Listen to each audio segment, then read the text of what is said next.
And the one area that I see very little work done in is the area of in vitro fertilization. And this is considered the culture of life. That people are trying to create life, and people who are pro-life very much support in vitro fertilization, prayer groups, church groups, praying for couples going through in vitro. But in fact, 50% of the embryos created that way are destroyed.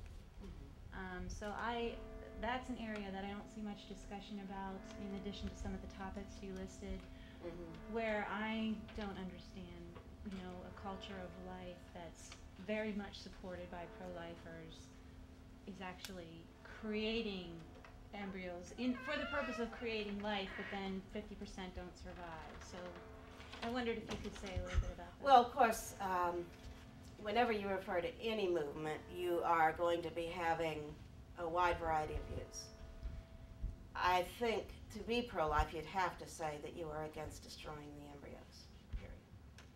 And there is a lot of movement towards saying the embryos are snowflake babies that are still frozen, and that what we need to do is adopt the snowflake babies. Right, but 50% of those do not survive. We know that. That anytime you freeze eggs, 50% are not going to survive. Right.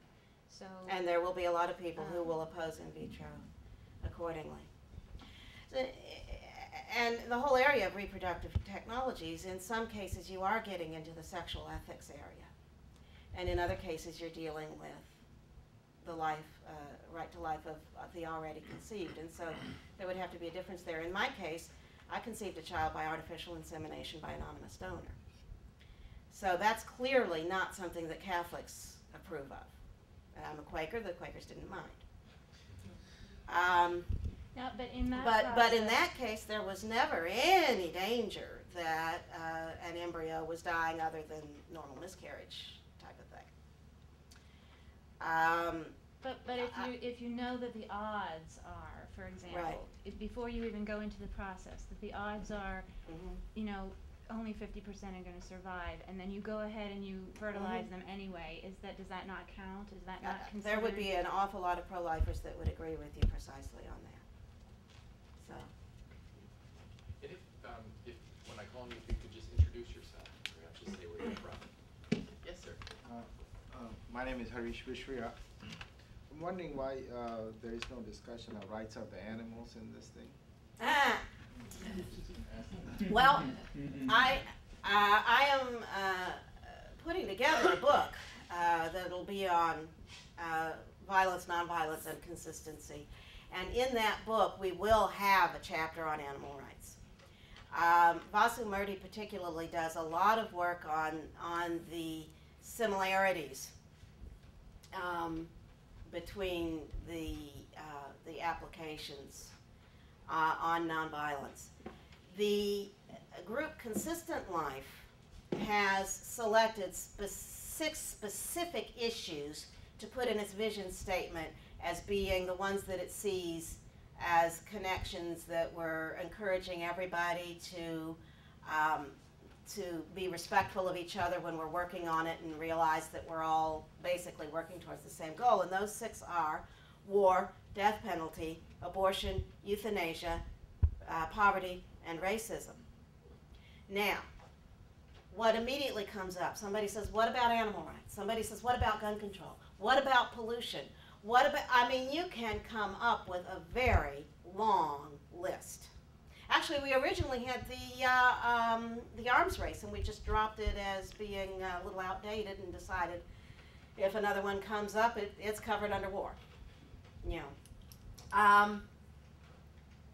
And so there's this basic tension of, well, we want to look at everything being connected, but if we add on too many issues, then it starts stretching out too thin and start having a feeling of being in favor of goodness and truth. But I personally am a vegan and feel very strongly for kindness to animals as being part of the nonviolent ethic.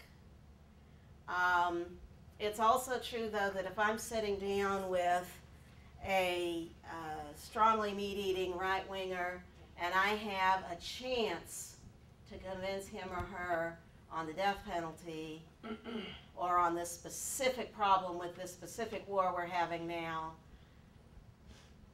I'm cultivating that instead of going to a place where they can't quite hear it.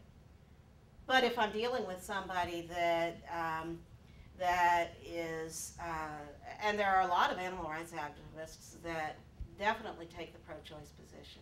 Of course, in that case, I'm obviously going to relate the animal rights as part of the ethic of nonviolence, because when you're doing things like writing a book or talking to a whole group that's interested in a variety of things, you can in fact do the whole panoply of issues. Before we go on to another issue, did anyone want to follow up on that question? I'd just like to make one quick statement. Yes, sir. And your name is? My name's Steve, I'm from Chicago. I find nothing but hypocrisy in every movement. We look at the conservatives, for the most part, have been primarily pro-war, pro-death penalty, racist, etc. over the years, while the liberals, on the other hand, we go to the animal rights, we go to peace, pro-abortion, or excuse me, pro-life, or excuse me, pro-choice. And then the same thing that you just mentioned about the animal rights. It's just through this conference we look and I guess I can use Gandhi here, even though I know very little about it. I'm a political science major and a little uneasy about what's going on here. So I came with my wife. But what he said was that nobody has all the truth. There's little bits of truth in everything. And here we find it again, that everybody's got a good idea, but nobody's got the whole enchilada. So that's all I have to say. As long as it's vegan.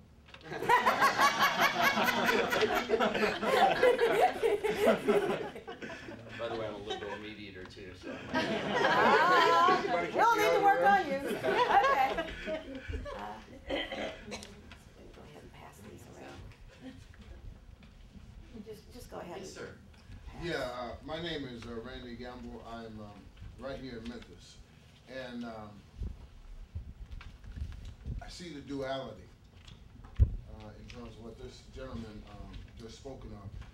You know, where on one side you got those that are talking about very serious in their beliefs in terms of the culture of life.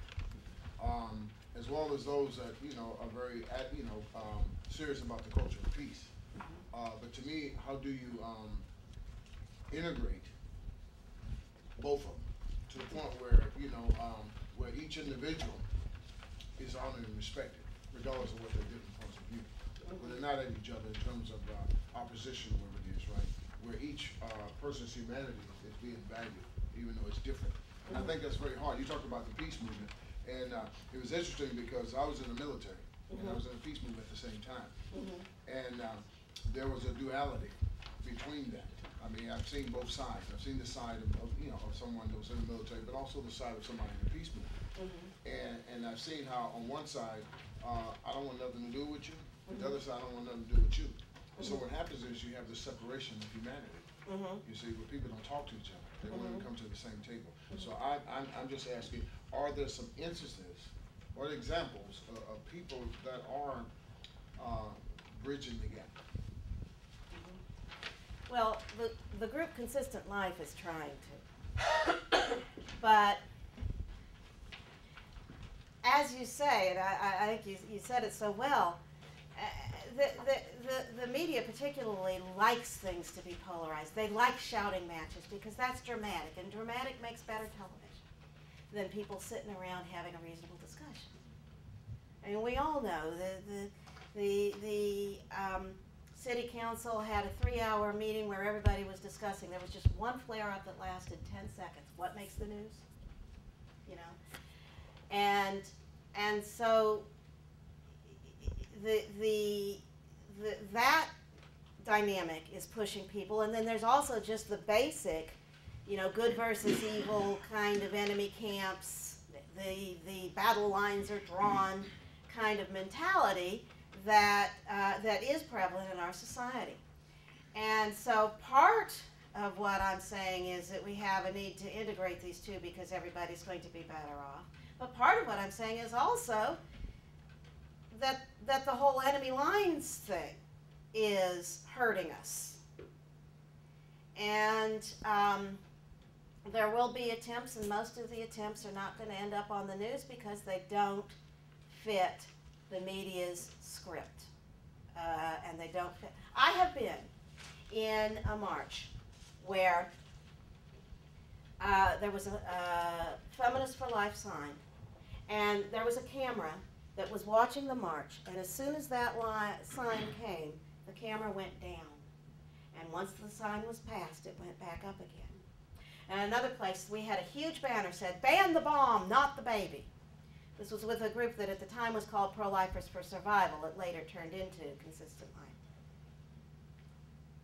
Nice large sign. It never got on the media. What got on the media was scribbled signs wanting Reagan to appoint Phyllis Schlafly to the Supreme Court. And that being the point in time. And I just looked at that and thought, okay, there are scripts, and the media is not going to notice what isn't in the scripts. So certainly one of the things I would love here is if anybody has some good ideas on how to get past some of these obstacles.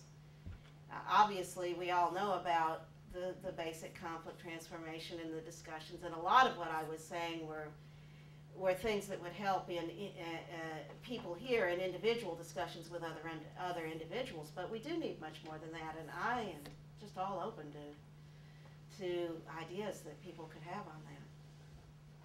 Thank you, sir. Yes, sir. Good. And your name? My name is Mike Nojan. I teach at Prairie View A&M University in Texas. Could you clarify this term, abortion on demand, for me? What does that mean? Well, it was a term that first came up in the 60s, and in the 60s, abortion was illegal in every state, and there were moves to start to legalize it, and in some states and not in others. And some of what they would do is have committees to decide. You know, a woman would petition, and the committee would decide whether it's good enough, her case was good enough to have an abortion, or they would have it under specific circumstances like rape and incest, but not others.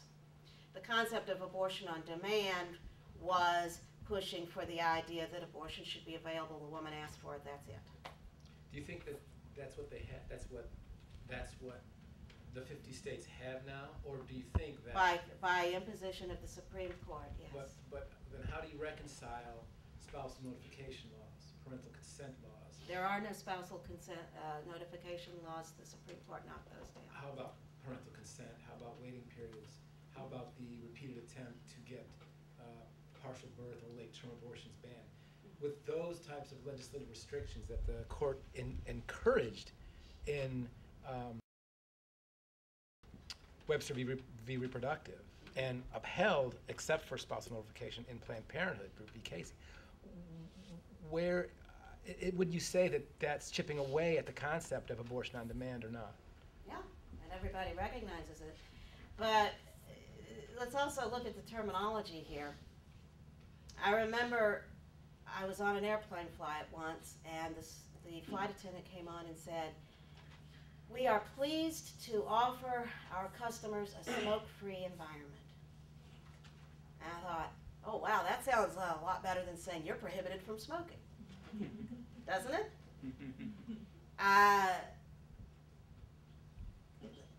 One can refer to restrictions, or one could refer to protections. Certainly the parental notification, to my mind, is a protection. Are there exceptions to that law? And do you know if states have It varies state by state. Are there some, though, where what if the child who wants the abortion has an abusive parent, and so, I mean, Then there's a judicial override, and that's There also is? court imposed. Yeah. Have the judicial overrides been challenged? In other words, have family groups or parenting groups argued that the judge has no place in making that decision? There have been a lot of arguments about all of the abortion litigation. But that leads to a whole nother question. if the child is abused, statutory rape or incest, most of the time, who do you think it is that's taking her to the abortion clinic? The abuser? Of course. The abortion clinic is helping to cover up the crime. It, to my mind, is serving as an accessory to the crime. See, this is part of the thing that we need to look at the rhetoric. It sounds so much better to say smoke-free environment than to say prohibited from smoking. It sounds so much better to say lack of restriction rather than abortion profiteers. Well, the same logic can be used to argue that it sounds so much worse to hear abortion on demand as opposed to limited access to abortion. You know, you can We load the words can how play you with the want. language quite a bit. That's what I'm asking Yeah. for you to Let me understand. follow up on that one real quick. Under, what was it, the 1972 ruling Roe v. Wade, or whenever, what year it was, the Fourth Amendment, the Supreme Court said that the Fourth Amendment protected her personal rights. It did not specifically legalize abortion. Opponents of that decision have created all of this, most of this flare-up over the years. It never, anywhere in the statement that I'm aware of, mentions it. It's protecting her personal right to choose. But then, over the years, obviously, opponents on both sides have created much more of the rhetoric. Well, if I could, doesn't that ruling break the pregnancy down into trimesters? Yes, first 30 days, or first 90 days. Then it moves to the state. Right, so how is abortion not therefore mentioned in that ruling? It seems to me that that's at least implied, if not, It's implied. if not explicit. I think it's more implied. Excuse me. My name is Vicki, and I'm with a group of students from DePaul University in Chicago. Have you done studies? I'm curious to know if legalizing abortion has affected the sexual ethics of adolescents, and has it, you know, what are the statistics on, you know, has it like increased promiscuous behaviors, knowing that there's an out to your to your consequence, I guess. Well, and remember, we're talking both about the woman and the man. Kristen Luker did do a study and found that there were women who were less careful about the contraception and so forth because of abortion being available. There have also been cases where Medicaid funding was available one year and suddenly cut the next year because of the Hyde Amendment, so that we had 2 years that we could compare, you know, one right after the other. And what was found was basically when the Medicaid funding got cut off, the number of abortions went down quite a bit, and the number of childbirths went down a little. In other words, the abortions that didn't happen were not being replaced by childbirth. They were being replaced by either less sexual activity or more care with contraception. And it's particularly the men's attitude, because after all, the woman is still facing surgery. It's still a drag, no matter what. No matter what we're talking about in terms of the life of the unborn child, this is not a pleasant thing. And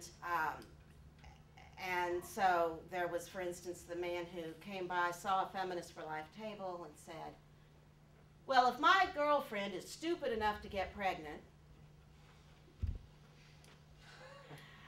she's going down to the abortion clinic that afternoon, whether she wants to or not.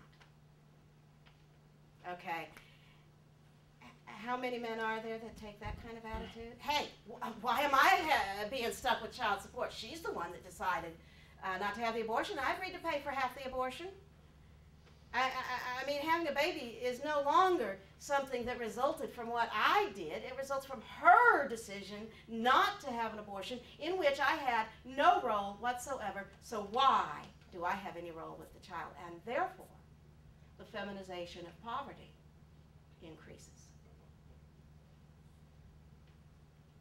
Yes, sir. I struggle with this issue a lot, mainly just because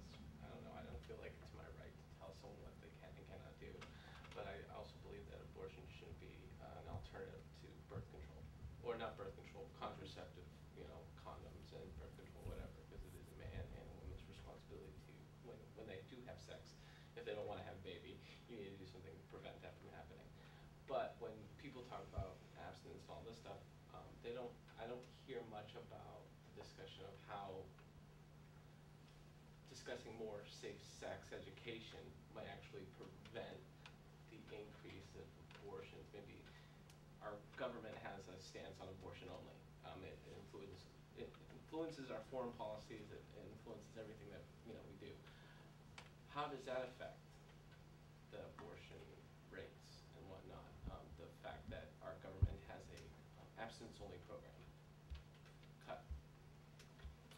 I mean, we don't. What it is that, the thing is, if a sexual relationship is between two people who are equal and sensitive to each other's needs, the contraception is more likely to be used, more likely to be effective when it is used, and if it does fail, and I think it's unfair to any child to refer to said child as a contraceptive failure, like they're starting off life as a failure. I mean, to the contrary, they had all these obstacles put in front of them, and they made it anyway. They must really be meant to be. If you go into contraception with that attitude, for the sake of any child that comes, because it does fail, but it's less likely to be a catastrophe if it doesn't work because the relationship was sensitive and loving. Okay? Now, if it's exploitational, and I mean, for every case of rape and incest, there are dozens of cases that are considerably less extreme, then it's less likely to be used. It's more likely to be used ineffectively if it is used, and the resulting pregnancy is more likely to be seen as a disaster. Okay? So, from my point of view, on this point I'm taking a feminist view, that the quality of the sexual relationship is going to be far more important than anything having to do with the technology. The technology is just a technology. And as for not telling a woman what to do or not to do, I mean, if I'm faced with a woman who says, I am contemplating having an abortion, of course I'm not going to tell her what to do. That's going to be ineffective. I'm not going to. If a man comes to me and says, I'm contemplating joining the Army, as a pacifist, I'm not real happy about that, but I'm not going to tell him what to do. But I would try and work through to make sure that that information is there, because a lot of women are of the understanding that this is simply a matter of turning back the clock, and they need to be aware that consequences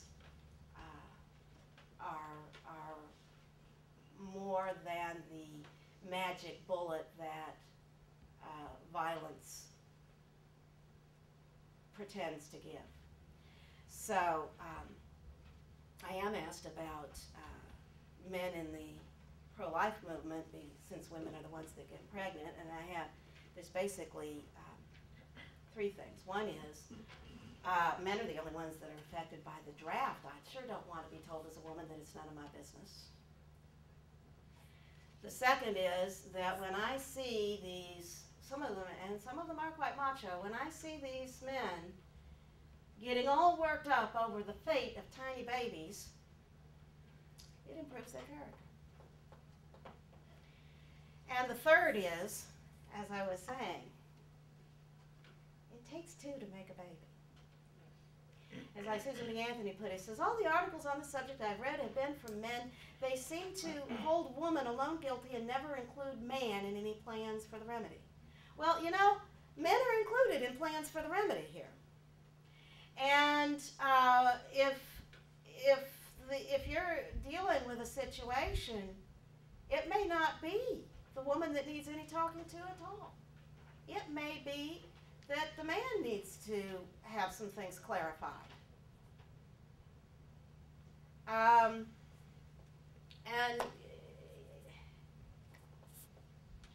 guess. Could you say a little bit more about the second point, about the relationship between the man's response and the development of his character, what you just mentioned?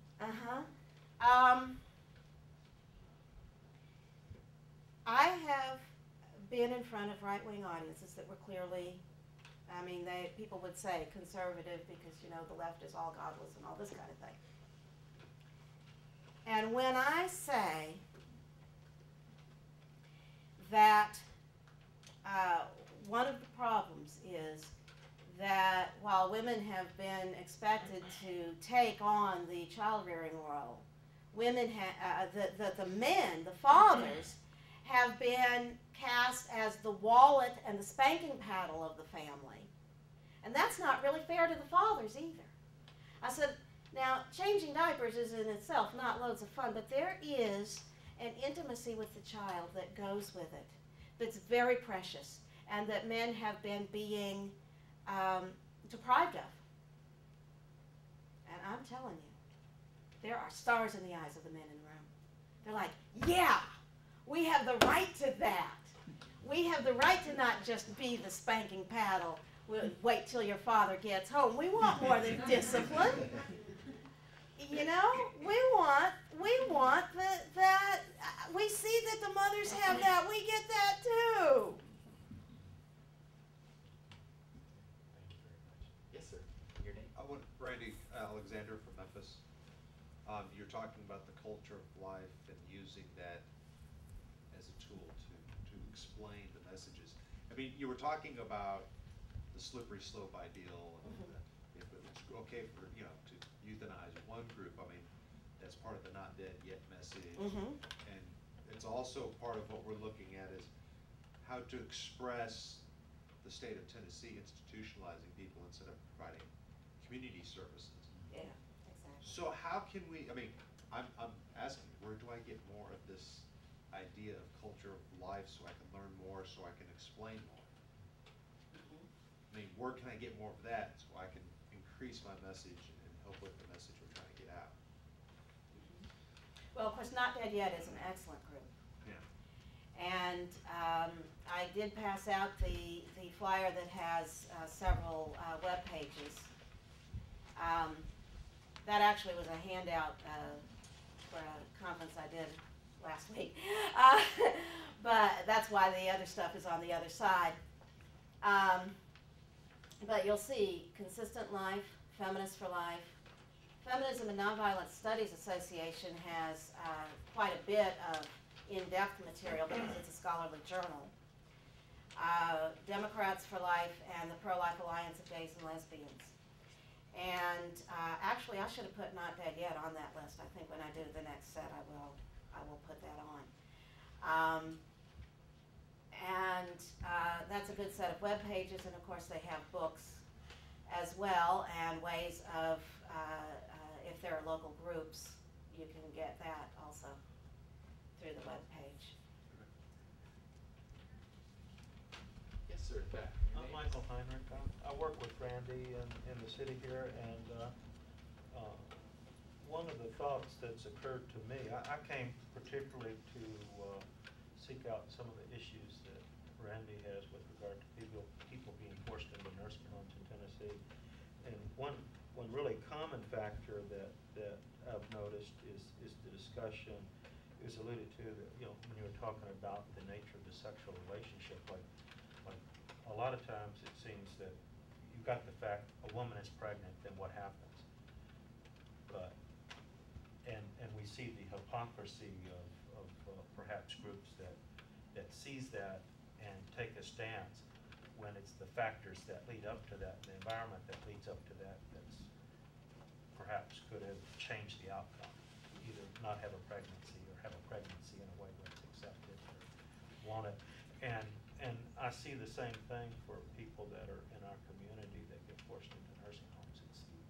It's the situation that leads up to that we really need to change. And isn't this a common part of pacifism as a whole? I mean, when they bring up the Hitler question, or even Saddam Hussein, or you know, it's one thing to say, how do you deal with the situation once it's full blown? It's another thing to say, were you paying attention to how it got there? Now, there were still things that could be done, and there were nonviolent movements against Hitler that actually were effective and showed that if there had been more of that, you know, what would have happened. And certainly, once the woman is pregnant, and even once you notice that she's got the abusive boyfriend, and all that kind of thing, there are still things that you can intervene and do. Of course, it's going to be more difficult at that point than it would have been earlier. That's always true of justice issues. They start out small, and injustices grow. I had a question, kind of getting back to what you said earlier about the left and right issue, about how, like, at least in the U.S., one issue that some people agree with is on the left, and one issue that some people agree with is on the right. Is it that way around the world, or do you, I wonder if other people in this room know, does that same breakout seem to happen? Does my question make sense? Seems to kind of in Europe, I think.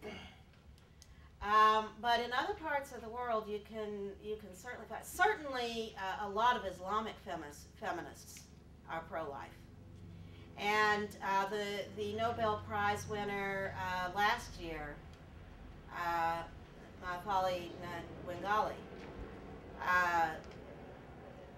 was very clear on the understanding of how this related to feminism and to her environmental work. And you'll find a lot more of the women's rights advocates in the developing nations being more clear on abortion, but that's different from the right-wing, left-wing divide. And actually, part of my problem is that I'm trying to figure out what right-wing and left-wing even mean. Because what is the thing that's coherent? I remember back in the 70s, I got involved in the anti-war movement, various other justice movements.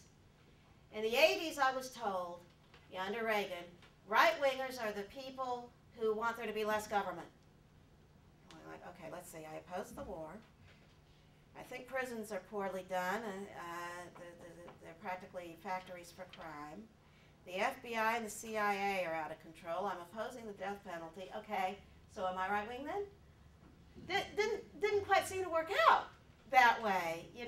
That was not the principle. That was not the coherent. And now, originally, it was a term that came from the French Parliament, which actually had the wings. I mean, there really was, the left wing and the right wing of the Parliament. I mean, those were literal physical locations.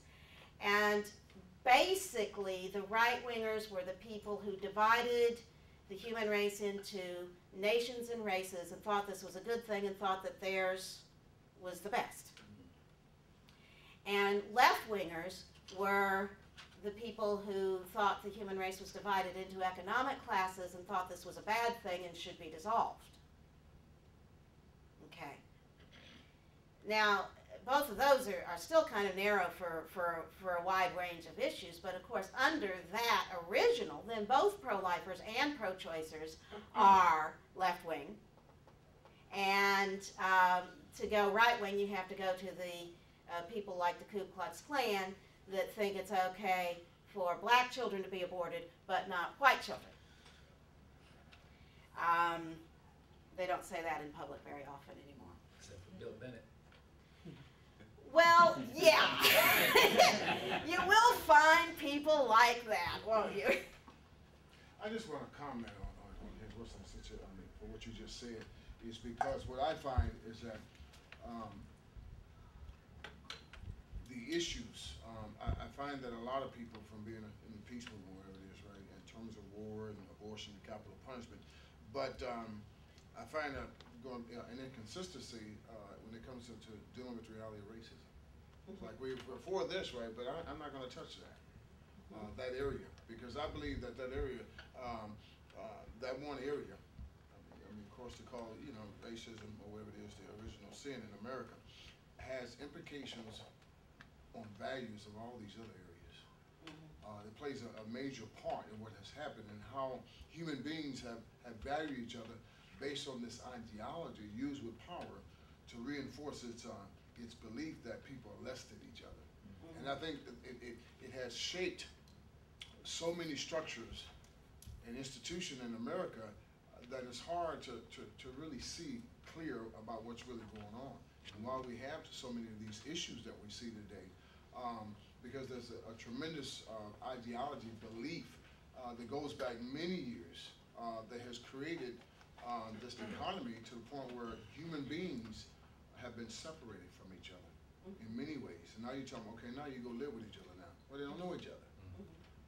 And whether or not the issue, because to me, the issues are pointing to a greaterness, you see, of the whole human race that has been polarized in many different arenas. And we're just trying to, to look at one, but they all are shaped like a puzzle. Dr. King talked about, we all being a part of the same, tapestry or whatever it is, right? And so it's hard to, to deal with one, right, and not deal with the other, because they're all interconnected with each other. Exactly. It's amazing. Exactly. And let me comment more on racism too, because we do find racism all over, and of course right-wingers are, I mean, when I was growing up, to say someone was right-wing was to say that he or she was racist. That was equivalent. Nowadays, many will object strenuously, and rightly so. So that's not quite the thing anymore, but you will still come up with things like the recent remark by Bill Bennett, and I'm sure it would be easy to find several other examples, but it's also easy to find examples of racism in abortion provision, particularly since large numbers of abortion clinics are located in or near Black and Hispanic communities, very deliberately. And you have people like Edward Allred, who is an abortion doctor in California, who was quoted in the paper. I mean, this wasn't even just his own private thoughts. He was willing to be quoted in the paper saying, well, these welfare mothers that are having all these, and specifically Black welfare mothers, having all these babies, it's time to stop. And, oh, this invasion from Mexico, this is terrible, we need to abort. He was saying we need to abort these Hispanics in order to be keep from being overrun by them. If only I could set up a clinic in Calexico. And he was that blatant in the newspaper. Can you imagine how many people are thinking this way, but no better than to be quoted in the newspaper? Yes, sir. My name is Imran, and Chicago. And every time we get into like some kind of moral issue, like I kind of break things down to like private issues that you have and deal with yourself. A lot of times, I guess the morality thing for me falls into the private issue, like your own personal in front of your plate. I've met people who are pro-life when they're put in the situation of, okay, I'm in a situation of unwanted pregnancy. They'll say, okay, you know what? In my situation, I'm gonna, try to seek out some kind of remedy for that, like an abortion. And I find it very hypocritical and not well thought out. And it's just the nature of our politics. A lot of things are very reflexive. People take their positions and don't stake them out, where we're talking about right now, like pro-life, and how there's inconsistencies. But I guess in a nutshell, I mean, what I've come to think is just that any kind of religion or even ideological system kind of hampers the thought processes on these issues. People really don't think about them. And it's more, I guess, a comment and my observation. Well, an observation that there are large numbers of hypocrites and people who don't think things through well in all places strikes me as pretty basic. I think we all know that is the case. There are, of course, the alternative cases. I have a friend whose daughter got pregnant and nearly went and had a secret abortion, and she said at that point she had tried so hard to be loving, but at that point she came closest to hating other people because she was about to be victimized by having her grandchild aborted without her knowledge because of the way the social system is set up. Right. So you have that as well. And I think if we call for people to be more consistent and to think their things through more clearly, this is going to be an improvement no matter what. And as far as religion is concerned, I mean, there are religions that do take the stand, but it is quite easy to be an atheist or an agnostic, or to use secular reasoning and come to the same result. And I think you're right. If it isn't, then there's something. And don't you think also the state kind of hampers those thought processes by imposing, okay, you can't make a choice on this issue? Like, you know, I don't know where I stand exactly on this.